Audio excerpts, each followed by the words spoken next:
1985 வருஷம் பிறந்த ஒரு பையன் தன்னுடைய அப்பா தெலுங்குல ரொம்ப பெரிய ஹீரோவா இருந்ததுனால தன்னோட பையனும் ஹீரோவா வரணும் அப்படின்ற வற்புறுத்தனால இண்டஸ்ட்ரிக்குள்ள வந்த அந்த பையன் ஸ்டார்டிங் ஸ்டேஜஸ்ல பார்த்தோம் அப்படின்னா பல ஃபிளாப் படங்கள் அப்படின்றத கொடுத்திருந்தாலும் அதுக்கப்புறமா அந்த சினிமா அப்படின்றது அந்த பையனுக்கு பிடிச்ச போனதுனால சுதாரிச்சுக்கிட்டு இன்னைக்கு தெலுங்கு சினிமால தவிர்க்க முடியாத ஒரு ஹீரோவா இருக்கான்னு சொன்னா கேட்கவே ஷாக்கிங்கா இருக்கும் இல்லையா?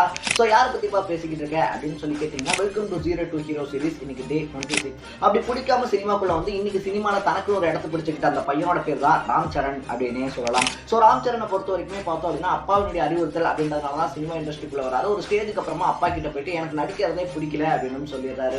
பட் சிரஞ்சீவி பார்த்தோம் அப்படின்னா இல்ல இது நீ தொடர்ந்து பண்ணு, கண்டிப்பா இது உனக்கு ஒரு நல்ல ஸ்டேஜ் அப்படின்றது கொண்டு வந்து நிப்பாட்டும் அப்படின்னு சொன்னதுக்கு அப்புறமா அதுக்கப்புறமா தன்னுடைய ஜேர்னி அப்படின்றதுல கான்சென்ட்ரேட் பண்றாரு. பல சூப்பர் டூப்பர் ஹிட்டான படங்கள் அப்படின்றத கொடுத்து இன்னைக்கு தெலுங்குல தவிர்க்க முடியாத ஒரு ஹீரோவாகவும் மாறி இருக்காரு அப்படின்னே சொல்லலாம். ஸோ இங்க யார் வேணாலும் என்ன வேணாலும் ஆகலாம், நமக்கு நம்ம மேல நம்பிக்கை இருந்தா.